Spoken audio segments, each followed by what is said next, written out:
Top Democrat on the Intel Committee in the Senate, a position currently held by Mark Warner of Virginia. He also happens to be former governor of Nebraska, who's a member of the 9/11 Commission, and he's a Navy SEAL combat veteran of the Vietnam War who is among 72 living recipients of the Medal of Honor. Senator, thank you for coming back to the broadcast. We appreciate it. You're welcome. What do you make of the last 3 days? And I guess now that includes this story tonight in the New York Times. You don't have enough time. What's happening? Well, he got played by Putin.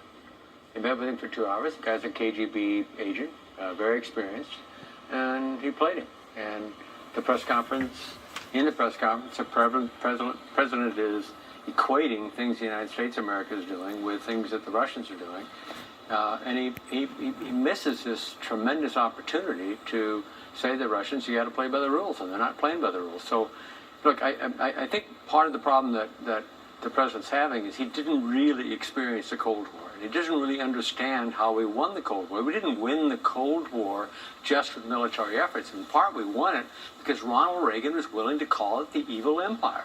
He was willing to stand and say, Gorbachev, take down that wall. And Eisenhower the same way.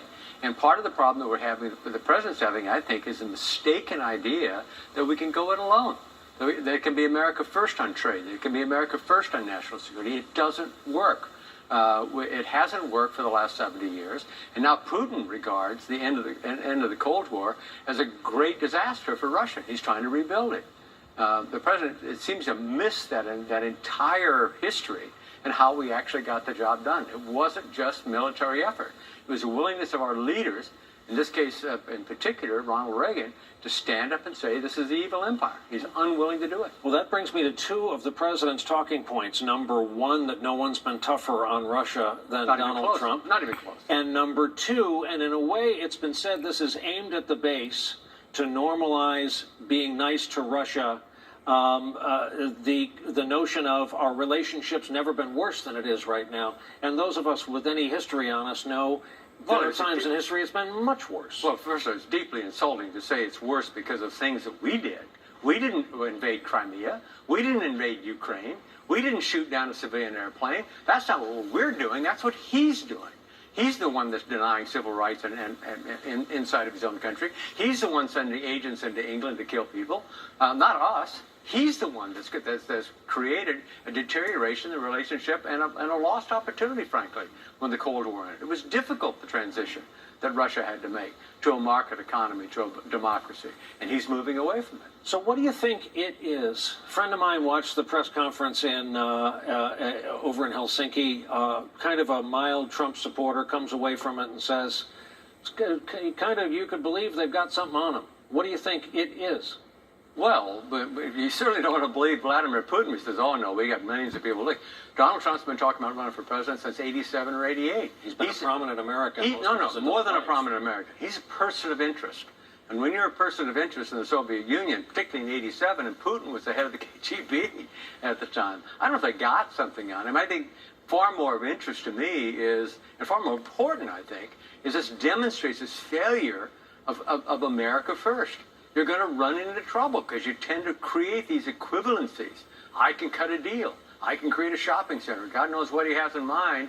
It's not making a deal with somebody like Vladimir Putin because Vladimir Putin is going to play you, and he unquestionably did play President Trump in that 2-hour meeting they had leading to the press conference. Your bio, which I read introducing you, would indicate a man who loves his country. You've been decorated for courage. My question is, where do you think the courage is going to come from in this Senate and this House? Name Republicans, remembering Republicans were the heroes of Watergate. Yeah. Name one or two not leaving the Senate or House who you think might stand up. Well, look, there's two kinds of people in Washington, people who can count and people who lose. And right now they're counting 90% of the Republican Party are supporting the president. So it's really up to the American people who are supporting President Trump that got to examine this thing. This is not me attacking them personally.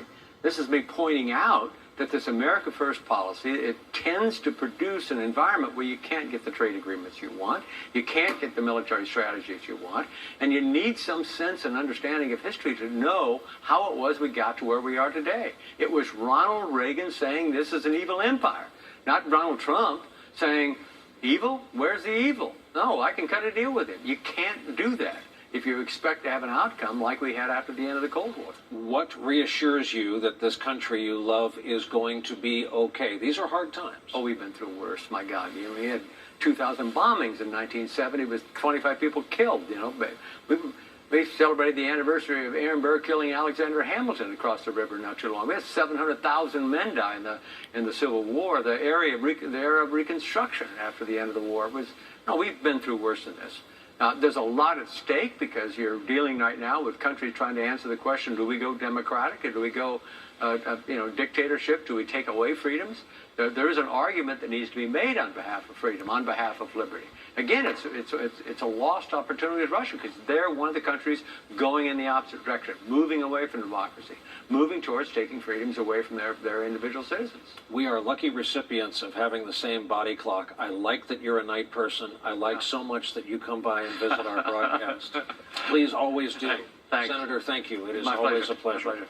Bob Kerry, our thanks.